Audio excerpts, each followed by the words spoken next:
I'm Gene West, and this is how far up from window trim you should hang your curtain rod brackets. Depending on what type of curtains you're installing, as well as the purpose you're installing the curtains for, needs to be determined first. Let's discuss what we're looking to do with our windows. Is the primary reason for us hanging our curtains to cover the window for privacy, or are we trying to create the illusion that the window is actually larger than it is by putting the treatments up to the ceiling? You'll need to know what size header is on the treatments that you'll be installing. Next, we need to establish how long the treatments are. We don't want them dragging on the floor. Once we understand the measurement of our curtains, we can measure around our window and install our curtain rod brackets. It is recommended that you install your curtain rod brackets 2 to 3 inches out from the window or the molding. This way, it prevents light from entering either side of the window. Remember to plan out your project before you drill any holes.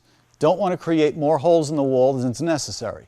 And if you use the rule of thumb of installing your brackets approximately a ½ inch higher than your window, not only will your treatments be plumb with the window, they'll also be plumb with the top ceiling line.